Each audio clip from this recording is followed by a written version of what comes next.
My countrymen, as of the 21st of this month, I signed Proclamation number 1081, placing the entire Philippines under martial law.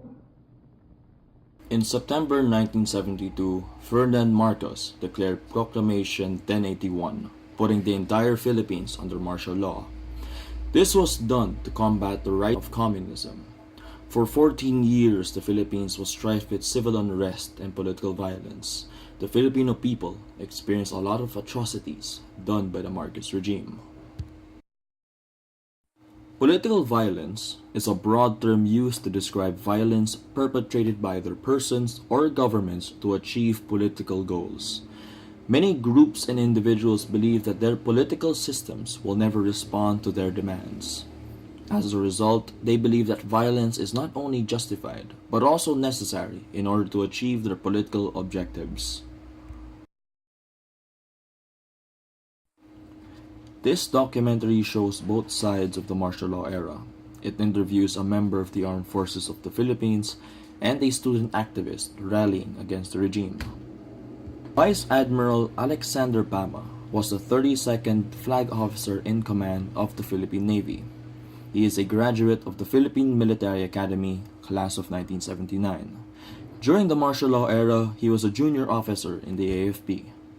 What led to the martial law in the Marcos era, which we all know at this point, pero gusto ko lang po malaman yung personal perspective niyo po at that point.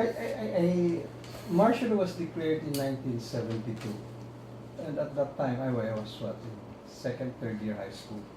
So we were observing the activism of our upper classes in college, in high school, and evidently the topics that we kept on hearing then was the usual.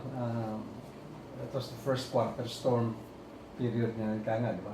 So mga ismo-ismo, imperialismo, yung mga feudalismo, the usual party line of the also the progressives, and maybe even you can even say the communists.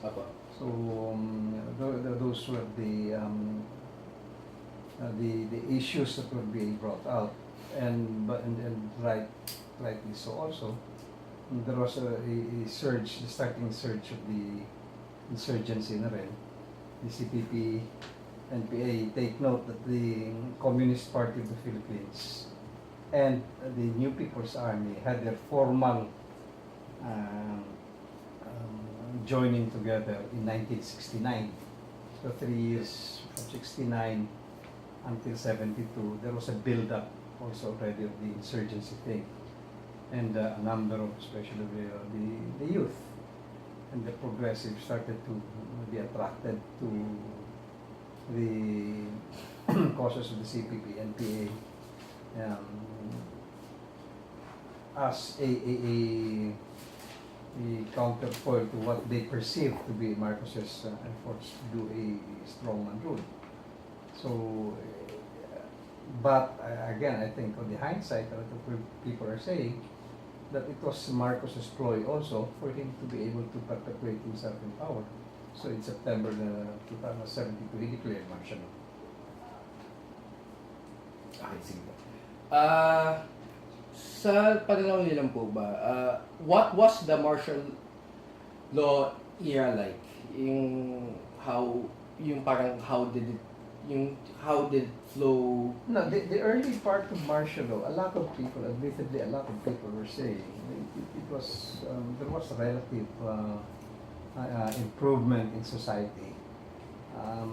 Even I noticed it in the early stages of martial law, 73, 74, 75, 76. The middle of 70s, there was palpable change for the better. At least people were started to be disciplined, and people were started yung initial results na tinatawag ng bagong lipunan, the new society. The principles of the fundamentals of that, evidently, I think it's arguably good until the vestiges of abuses started to come out.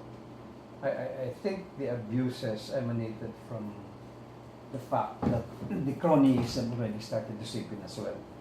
Kasi Marcos, for him to be able to perpetuate himself in power, and then even to maintain his strongman rule, he definitely needed people that he can really trust also as well.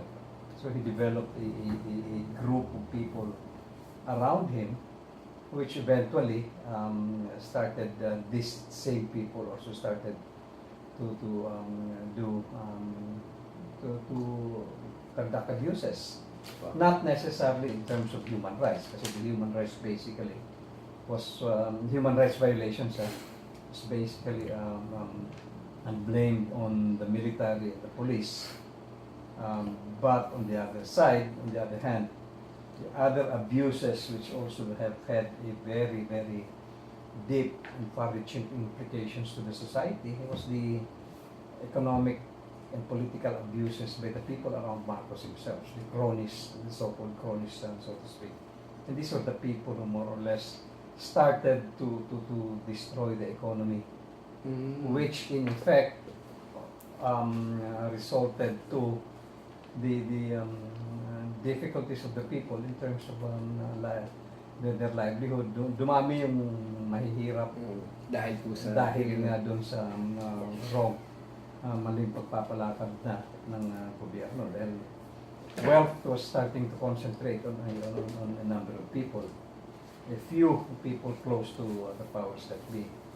And again, on the hindsight, if you look back, you would see that basically these cronies started to make abuses also, because evidently they also saw that Marcos and Imelda, the couple themselves, also were starting to abuse in terms of economy.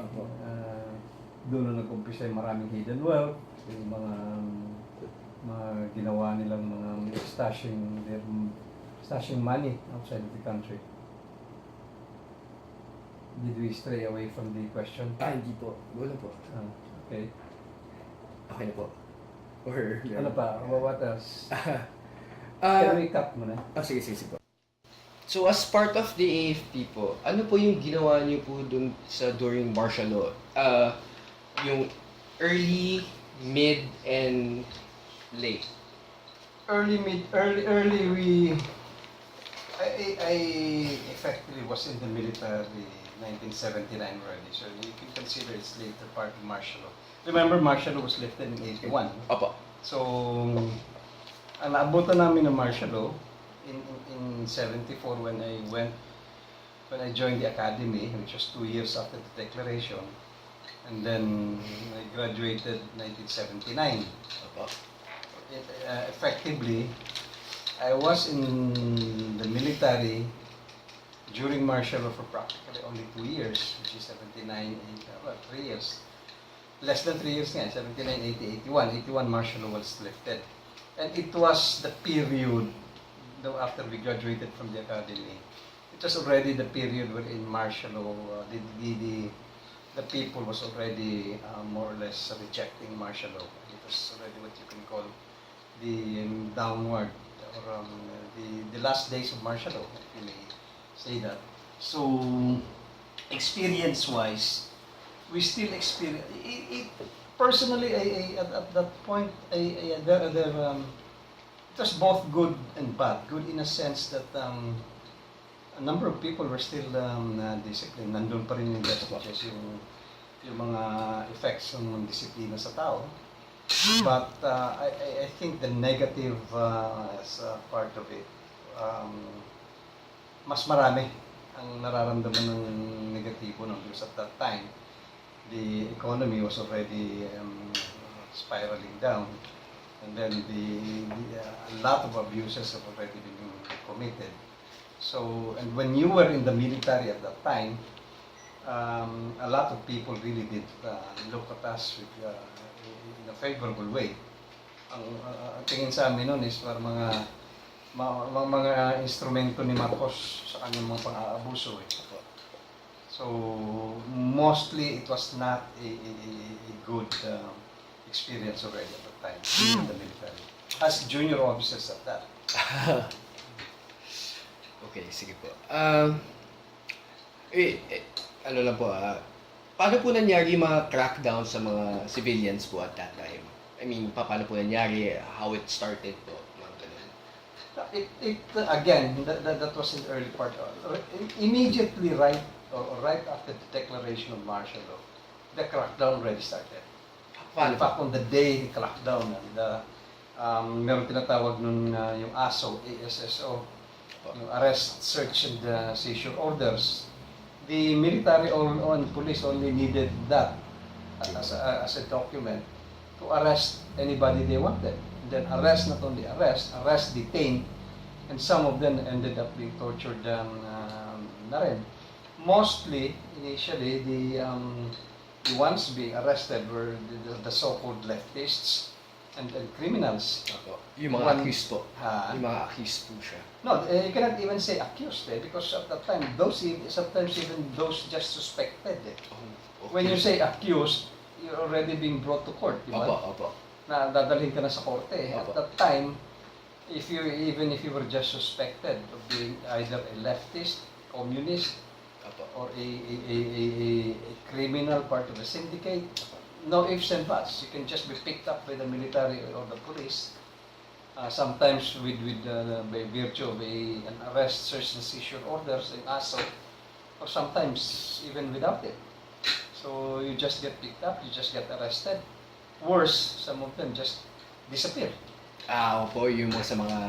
Mga disappearances, and Kahit some of them even just kidnap, and maswerte kung makalabas pa. Oo nga po eh. A lot of them just disappeared, no trace whatsoever. So those are some of the abuses na what's the question again? Po, yung nga po, yung ano po yung nangyari? Yeah, Paano po so nagsimula? anyway, so after that, that went on for a number of years until such time there had been dumami na yun. Nagiging, tawag dito, nagiging... Frequent na po. Frequent po. Naging frequent na. Some of them really in line with the purposes of martial law to suppress rebellion, ika nga, ng mga communist. But again, somewhere along the line, abuses also already started. Sometimes it's not even related to any insurgency or subversion or whatever. Sometimes it already became the instruments of abuse by people in power. Not necessarily Marcos and Imelda themselves, but even just any Tom, Dick, and Harry, the government now who more or less have claims to, rightly or wrongly, to the powers that be. So, abuso na, nagkaroon ng maraming abuso. Ito po, ano po yung na-feel nyo during yung timeline na po sa time po ng Marcos Blue, na martial law po? Now, towards the latter part, I was mentioning to you earlier, we were junior officers, 79, 80, 81, 82, or at least hanggang 81. And we were already having a feeling of, I don't know how you can describe it, because when you entered the academy, what was our intention was to serve the country and people. And after we graduated, we were sent to the field, we were sent to our assignments as junior officers. First year after graduation, I think about 6 or 7 of our classmates died in combat. Because we were immediately sent out into the field, and we were fighting what we knew to be the enemies of the state. Communists, the secessionists, the secessionists in southern Mindanao. Hindi pa masyado yung mga terrorist nun, hindi pa uso yung mga terrorista kasi nun. Cold War pa po kasi nun eh. Ang uso pa nun, yung mga komunista, Opo. some criminals, but in Mindanao, the so-called, at that time, the secessionists, or yung mga Muslim rebels. Yung mga MNLF po, tsaka MNLF at that time, wala pa masyadong MILF nun eh. So, ang feeling namin nun, we were the soldiers of the Filipino people. We graduated, scholar ng bayan, pinaaral kami ng ng gobyerno, ng taong bayan, para maging, to be the defenders of the state. Opo. And yet, the irony of it, the feeling that you were getting is, especially when you get to be exposed to combat, you go to Mindanao, and then sometimes you come back in Manila to go on an R&R, reconciliation. Opo. And yet, the feeling we get is people hate us. So, it's such a big irony sa feeling namin. Para We pong were what? About Oh. the age, your age, Opo. guys, 23, 24. So para pong bittersweet po yung feeling kasi po dinepensahan niyo po yung bayan tapos yung tingin po sa inyo ng mga masa is Actually, it was more bitter, not sometimes bittersweet. The sweet part only is feel mo lang eh. Opo. Di ba? Ano yun? Wala po. Ang sweet dun yung feel mo lang na you were doing something for the country, you were doing something for the people. And yet, the manifestations of yung kasi maliliit na masweldo ng soldado, di ba? So ang expectation mo lang is ma-appreciate yung mga ginagawa. You're putting your life in line. At kinakapital mo blood, sweat, and tears, ika nga, going into combat, going to serve the people. And yet, you see that the people who you think you're serving evidently does not appreciate what you're doing. So you get not only mixed emotions already, you get frustrations, you get disappointed na bakit ganitong alam namin we are serving these people, and yet these people manifests their feelings towards us in a manner that they despise us. So you know, feeling na nararamdaman namin as junior officers at that time, and it was not only me, it was not only my classmates, but it was getting to be a seeping sentiment mostly among junior officers, more so siguro sa mga enlisted, di ba? So that was already welling up in among our feelings, and this was what the last days of martial law, and even going towards the initial stages of post-martial law. Okay, sige po. Ano po yung naramdaman nyo yung during the EDSA 1 revolution was happening? During the EDSA one, I think we are putting the cart, the horse before the horse. The EDSA one was already just a culmination of a lot of things that happened before. EDSA one, if you're going to talk about what happened in EDSA, was actually not what was intended to happen. Admittedly, at this point, I think it's also already public knowledge that there was really a plan, a group of military officers to take down Marcos. If truth be told, at this point, well, after 32 years, there was a really deep and widespread plan, and by the junior officers to take out Marcos, taking away. That thing started. Actually, I think what triggered the swelling of the sentiments was the assassination of former Senator Aquino. Nung assassinate siya. Even I myself, the very first, but it was in 1983, 2 years after martial law was lifted. Even I myself, I cannot forget the feeling I had the moment I heard the news that Aquino was shot in the airport. I can vividly remember I was in Camp Aguinaldo Chapel where we were having hearing mass in the afternoon. If I'm not mistaken, it was a Sunday na nangyari yun. Opo. And the very first time I heard the news was the immediate feeling that you have, pardon the expression, was shit, what's happening to this country already? Sobra na to. Opo. For a junior officer to feel that way, it's something. So, whereas before, you were just asking questions of what's happening to this country, that was the tipping point when the question from what's happening to this country already changed to what can I do?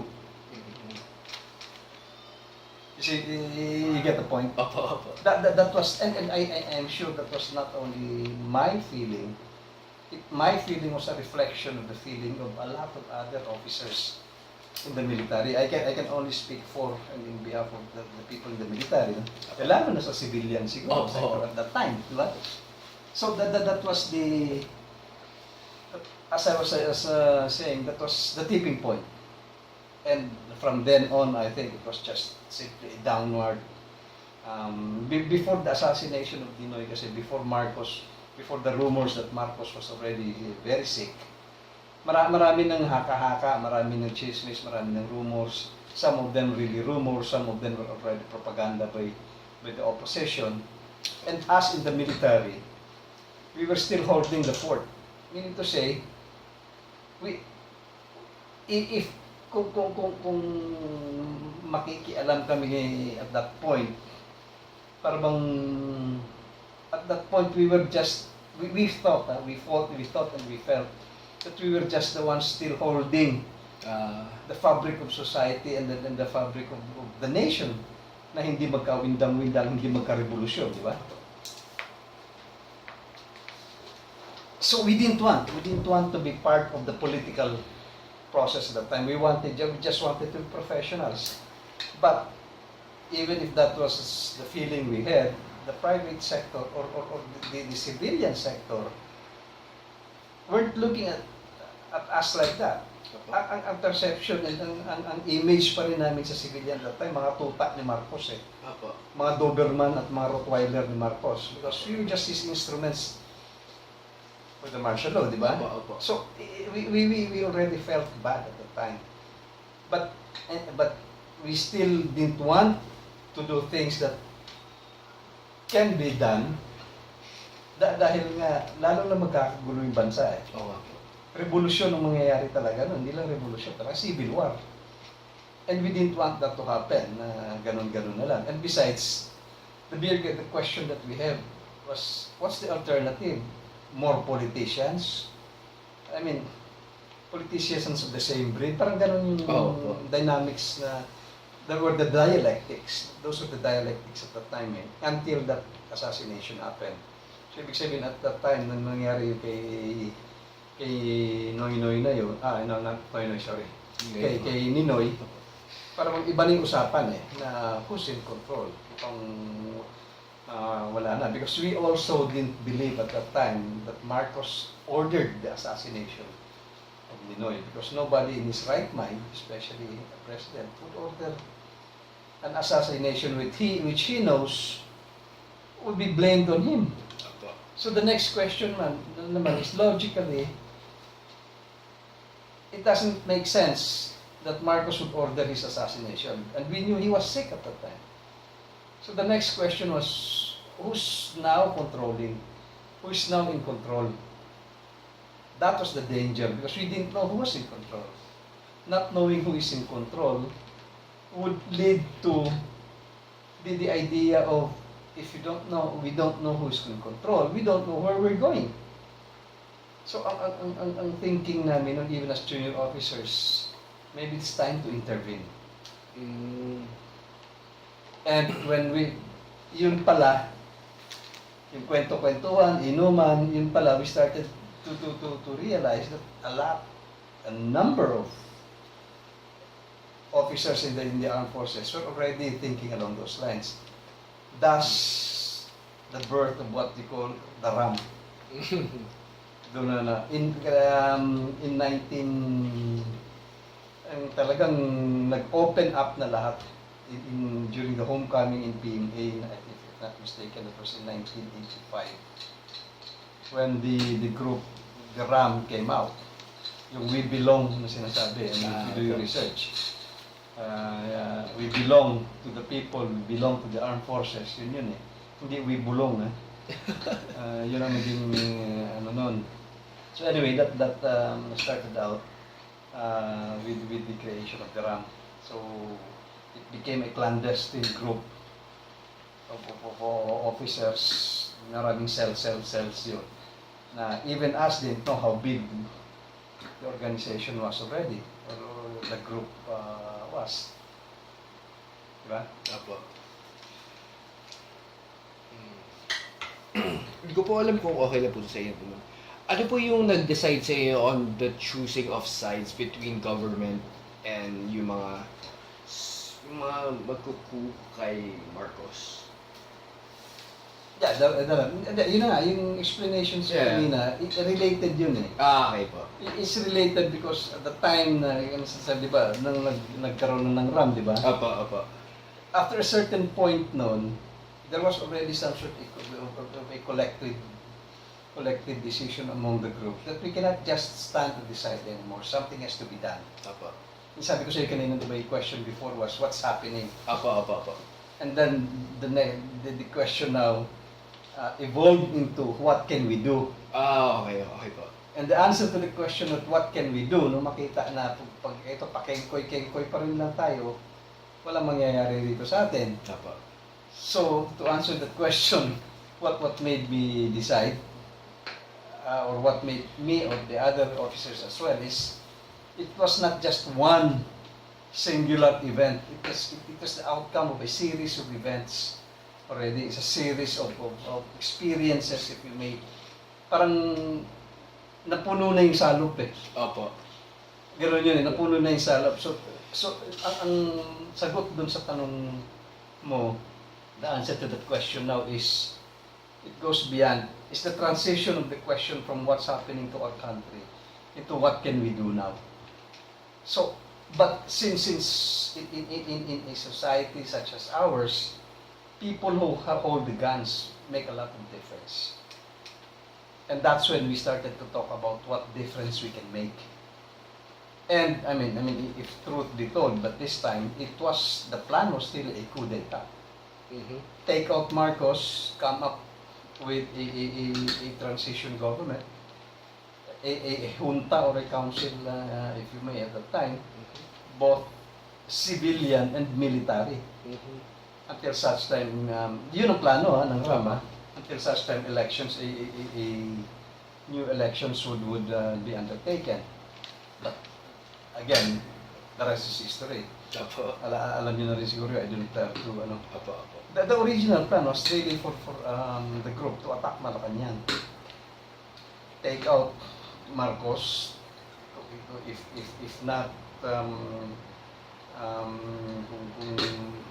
I mean, it was going to be a slippery slope. Lalaban din yan. So, I mean, he can either die or he can be taken prisoner in the course of that coup. But then again, that coup was preempted kasi nabuking nga eh. Apo. So a number of people were started to be picked up, and as a result of that, Senator Enrile, then Minister Enrile, the core group of RAM, started to hold out in Camp Aguinaldo, and then Ramos joined, and then that's when people power started. So it was spontaneous na yung people power, EDSA. The EDSA people power was already spontaneous eh. But there had been, even during the EDSA, there were a lot of things that happened that people thought were spontaneous. But on the contrary, they happened because they have been planned out. We have been preparing for it. One clear example, one clear case, for example. People now, even up to now, they still think that yung Radyo Bandido was a parang spur of the moment. It was not. Because DZRJ at the time, which became the DZRDB, DZR Radyo Bandido, was already prepared by the RAM, by us, as the focal point of communications and dissemination.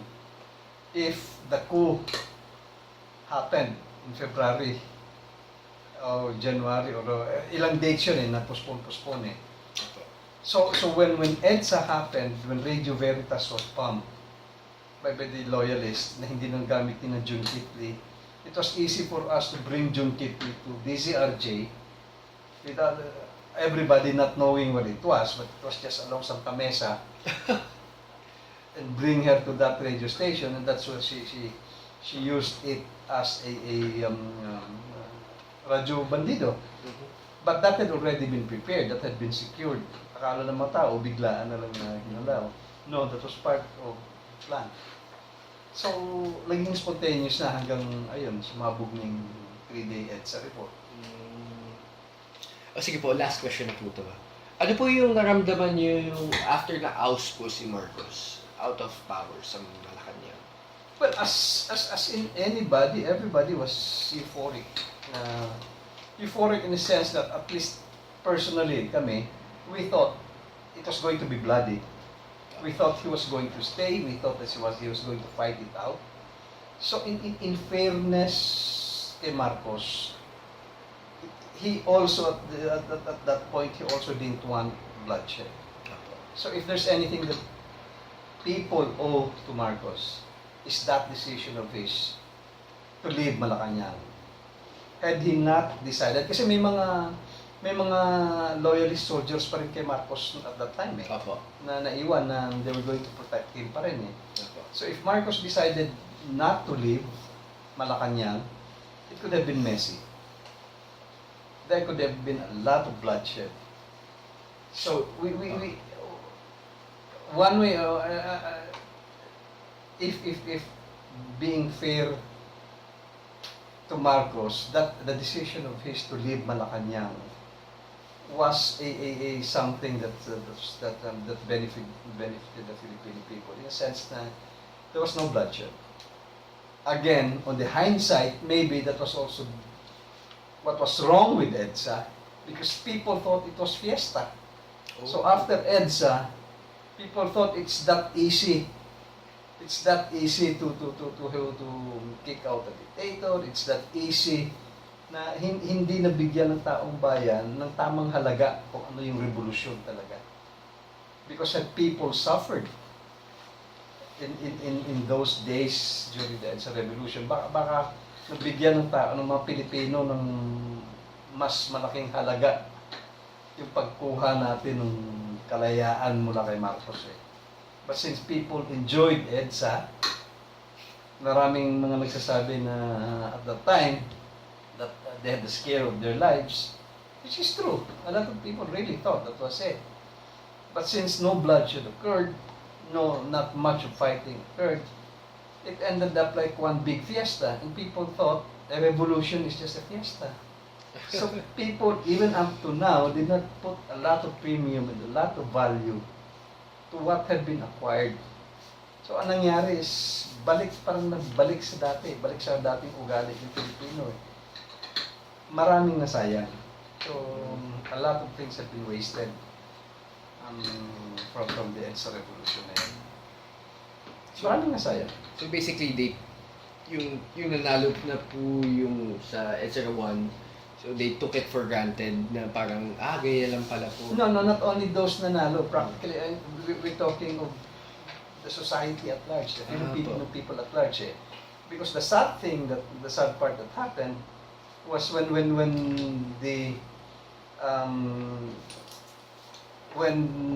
Marcos left, and Marcos and his cohorts, and the yellow army of the yellow people came in, marami rin pala doon ng mga balasubas na pumasok That when they were the ones in power, they were also the ones now who started to abuse.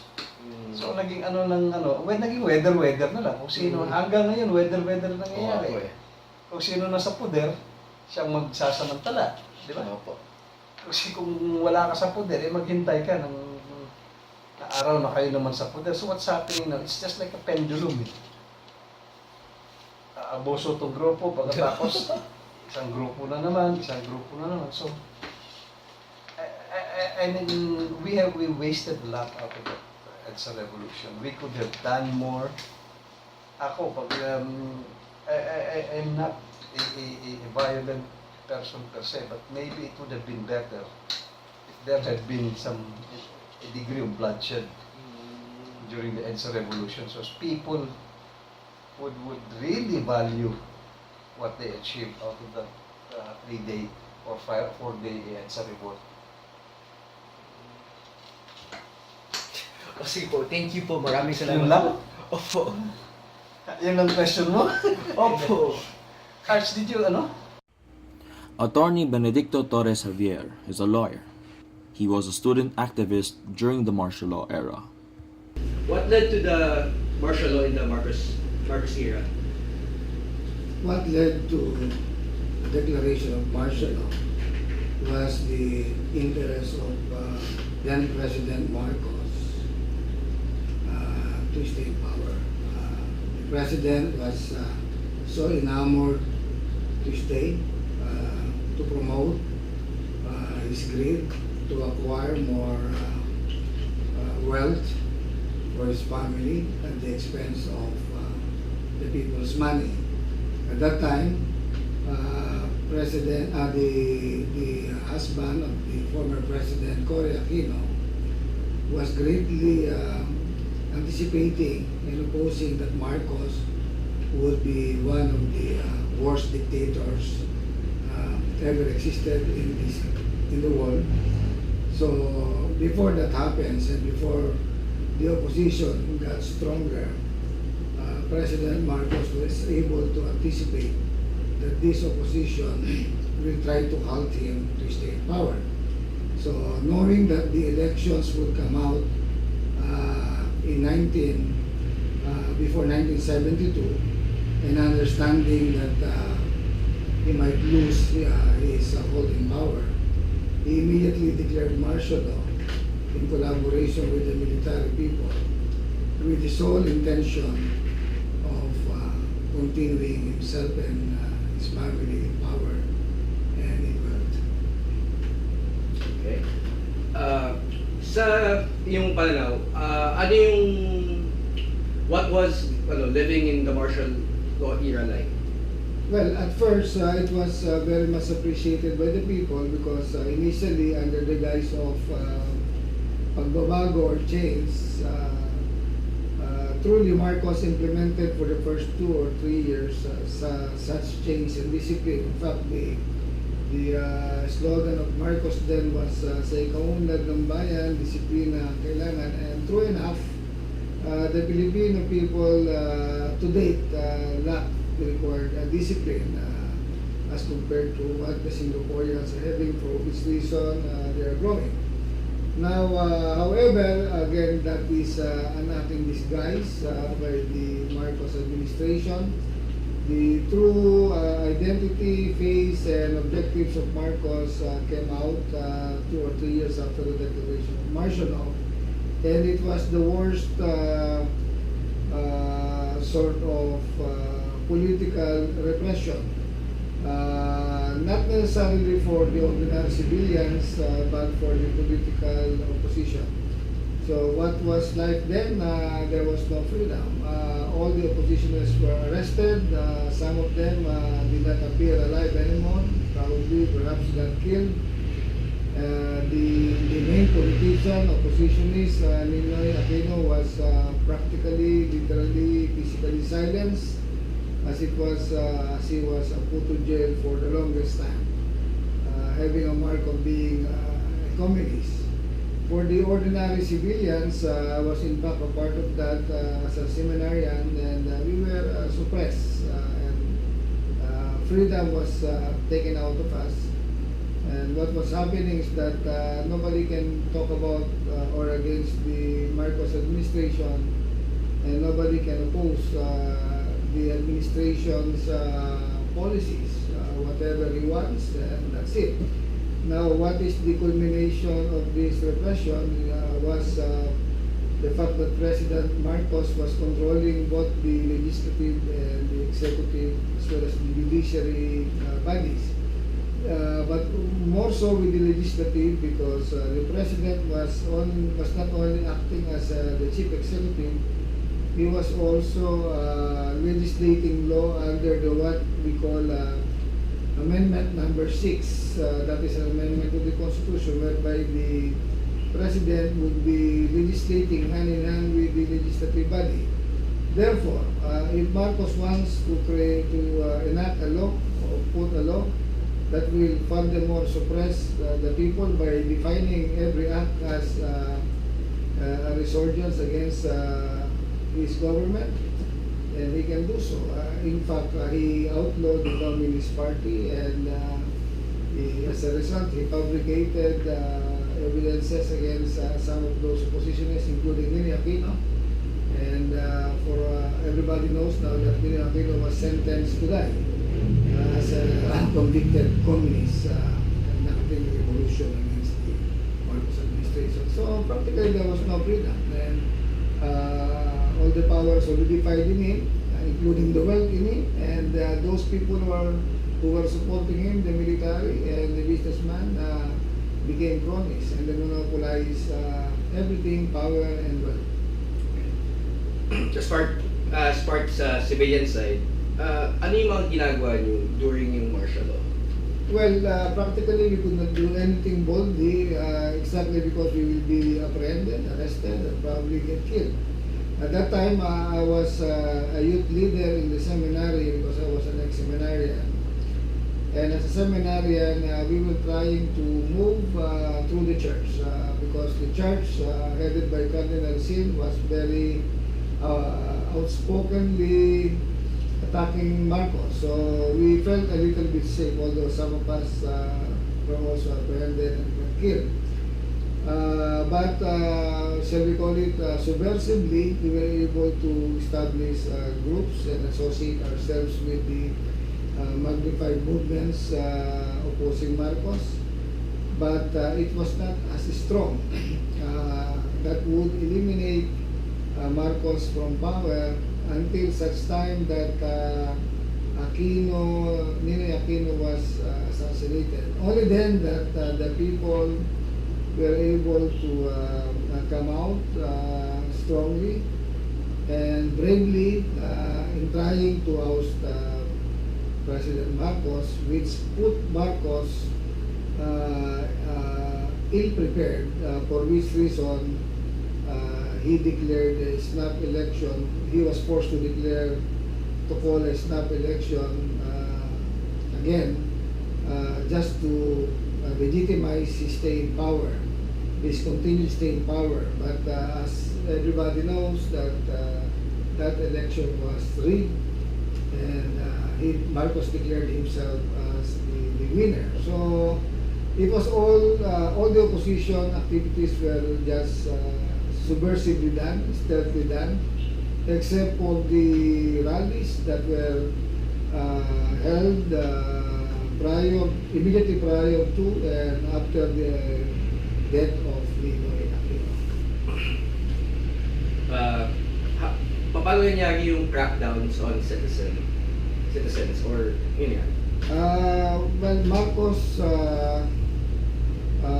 attacked any opposition in the name of being a communist. So since communism was outlawed and is still outlawed, if you oppose him, you will be declared a rebel, a communist. So even though you have a very legitimate grievance against the administration, the same is not effective, the same has no meaning in front of Marcos. Again, as I said, Marcos was controlling the legislative and the judiciary. So in effect, you have nowhere to go but to be declared as a communist, and at the end of the day, either you are arrested and you are executed, and as evidenced by the records, a lot of people died, and they suddenly disappeared. How did you feel during that time on martial law? Well, generally, the people, including me, of course, we were so afraid because Marcos was doing to repress them and suppress the people.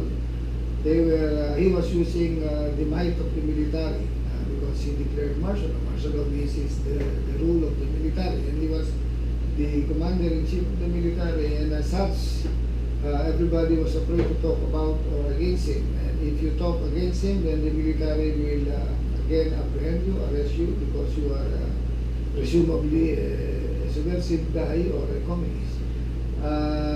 Nothing can be done, but I was not afraid, as I said, because in fact I was working in 1983. I was even working under the administration of Marcos as a young executive assistant to one of his officials. But even then, I was speaking loudly and openly against the Marcos administration. The good, in every rally I was there, together in fact with my girlfriend and now my wife, who is your mother. But the good thing is that probably my administrator was loved me so much, so he did not do anything to stop me. And while rallying outside, I would even ask permission from him. But a lot of people were so afraid to talk. Nobody can talk against the Marcos administration. It's all red light for us.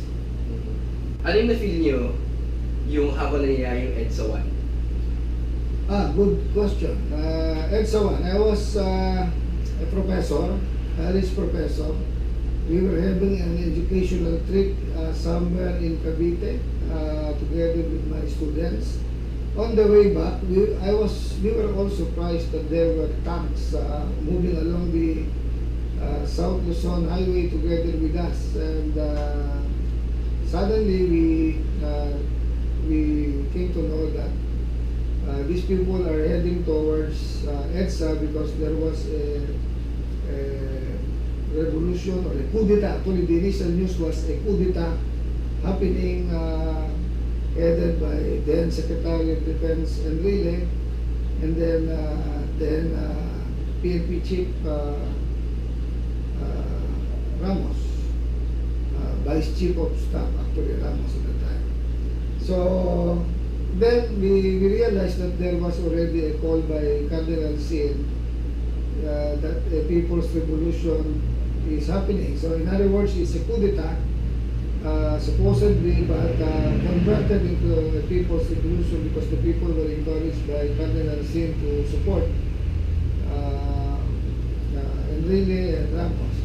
So as a young, as a youthful activist at the time, of course I was very encouraged. I was very excited of what's going to happen because that's the opportunity with the loudest voice of the people to oust Marcos.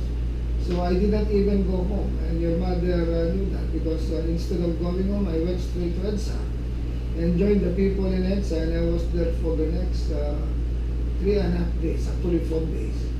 And we were all shouting, we were all elated, and we were all determined, in fact, to die, just to oppose the military from arresting and probably killing these two guys, Enrile and Ramos. So initially we were few, but then again upon the call of Cardinal Sin, we rose in numbers, reaching as many as 2 million or even more. And the EDSA could not be penetrated upon by the military anymore, nor can be passed through by any transportation. And eventually we were moving towards convincing the military to join forces with us. And eventually they joined us. And we believe that on the second, even just on the second day, we already believed that we will win the revolution and Marcos will be ousted. Especially when there was a fake news. In fact, Ramos was jumping up and down at the stage. There was a fake news that false alarm that Marcos already left, but actually he was still there. But the more that the military, because the military was also confused whether Marcos is still in command. So when they heard that, one by one they joined forces. How did you feel when after Marcos was ousted out of power?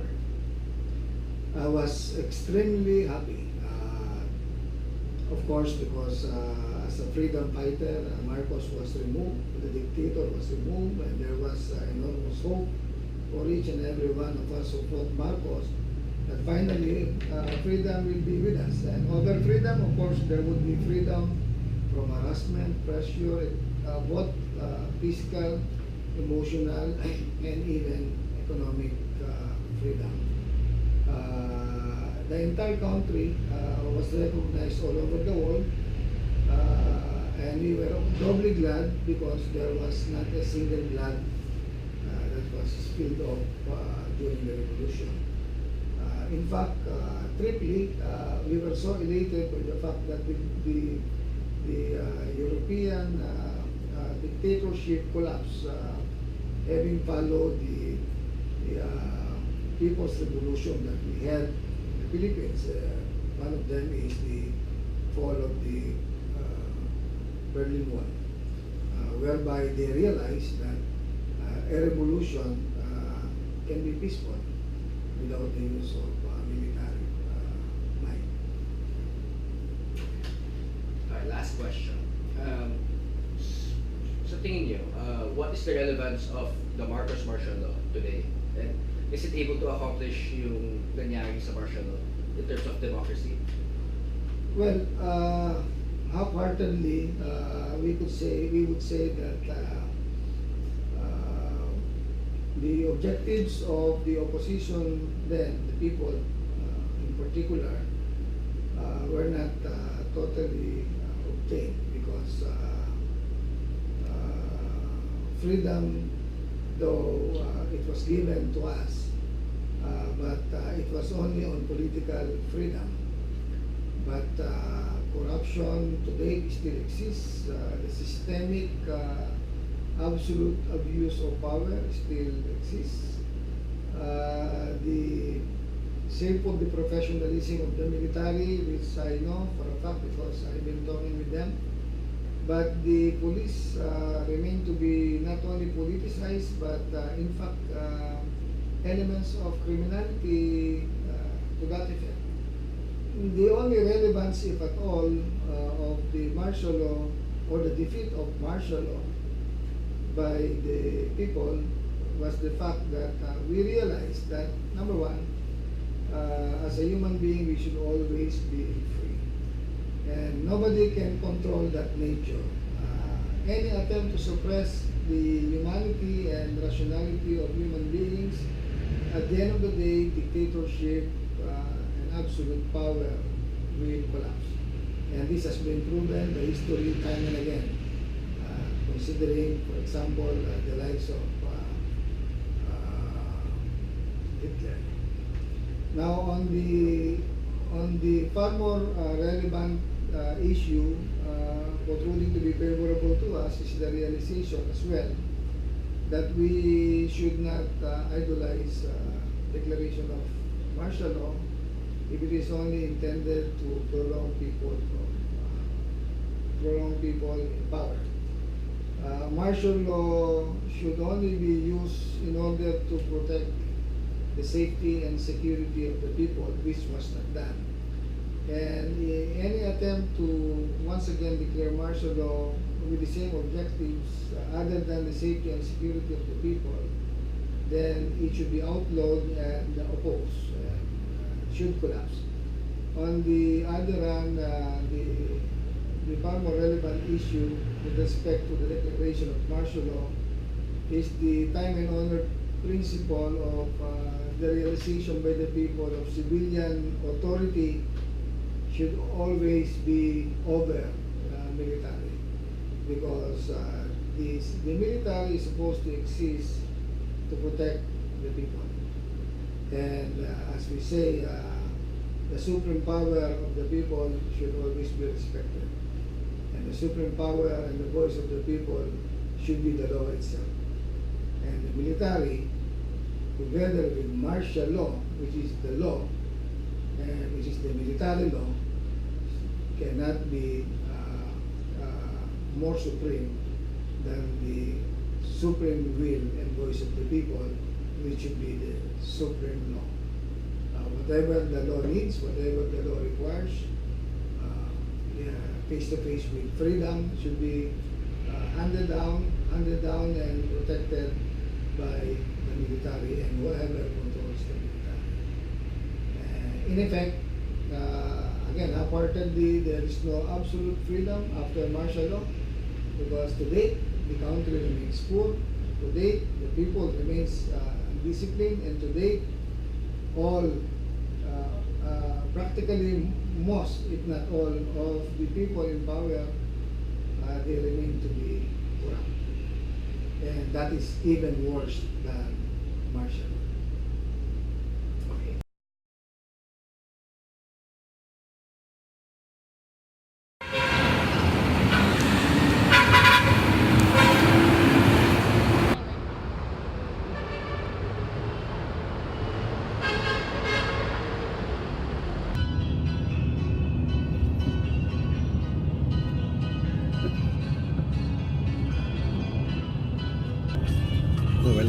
fighter per night.